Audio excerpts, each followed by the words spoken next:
Hello বন্ধুরা, কেমন আছো সবাই? আজ আমি একটু পালং শাকের চচ্চড়ি বানাচ্ছি। এখন তো শীতকাল পড়ে গেছে, বাজারে অনেক পালং শাক পাওয়া যায় আর শীতে অনেক সবজি উঠে গেছে।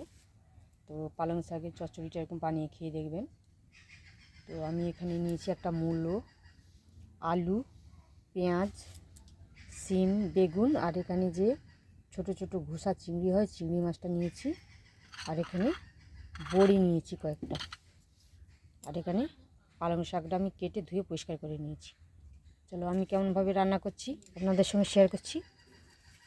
তো প্রথম থেকে শেষ পর্যন্ত দেখতে থাকুন।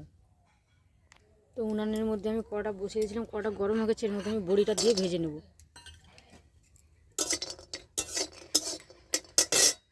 দিচ্ছি বড়ির মধ্যে তেলটা দিয়ে বড়িটা লাল করে ভেজে নেব। বড়িটা ভাজা হয়ে গেছে, আমি এবার নামিয়ে নিচ্ছি। তো ওই তেলের মধ্যে 5 ফোড়ন দিয়ে দিলাম, একটা শুকনো লঙ্কা ছিঁড়ে দিয়ে দিলাম,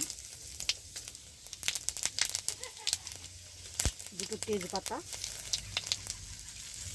পেঁয়াজ। তো পেঁয়াজটা লাল করে ভাজা হয়ে গেছে, তো এখানে আমি ঘুষা চিংড়ি মাছটা দিয়ে দিচ্ছি।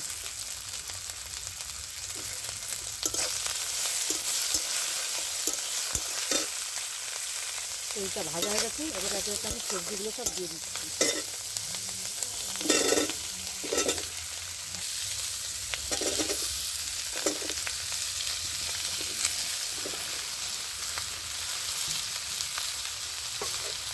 সবজিগুলো দিয়ে আমি ভালো করে নাড়াচাড়া করে নেব।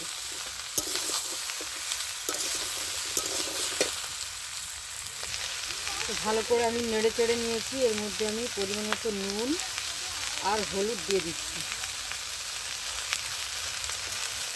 দিয়ে ভালো করে আমি আবার নেড়ে চেড়ে নেব। তো সবজিটা আমার ভালো করে কষানো হয়েছে, এবার আমি এর মধ্যে পালং শাকটা দিয়ে দিচ্ছি।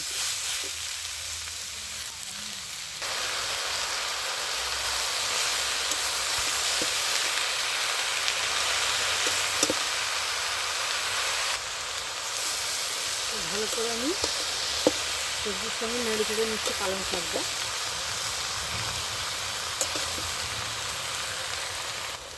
ভালো করে নেড়ে চেড়ে নিচ্ছি, এবার একটু ঢাকা দিয়ে দিচ্ছি। ফিরে আসছি কিছুক্ষণ পর।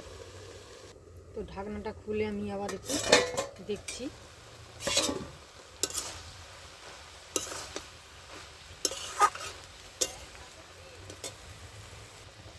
তো এটা আমার ভালো করে কষানো হয়ে গেছে, এইবার আমি একটু পরিমাণ মতো জল দিয়ে দিচ্ছি।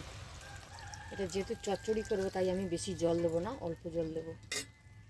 তো এবার আমি ভেজে রাখা বড়িটা দিয়ে দিচ্ছি, আমি হাতে একটুখানি ভেঙে নিয়েছি, এবারে দিয়ে দিচ্ছি বড়িটা আমি উপর দিয়ে।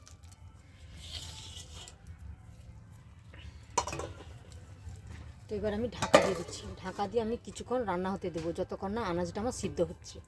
এবার আমি ঢাকনাটা খুলে দেখছি আমার তরকারিটা হয়েছে কিনা। তো তরকারিটা আমার প্রায় হয়েই গেছে। তো নুনটা ব্যালেন্স করার জন্য আমি একটু চিনি দিয়ে দিচ্ছি।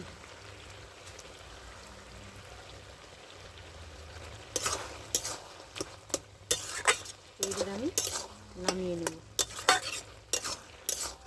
তরকারিটা আমার রেডি হয়ে গেছে।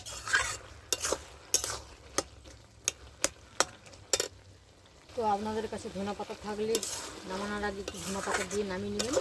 আমার কাছে ধনেপাতাটা নেই বলে আমি নামিয়ে নিচ্ছি এখন।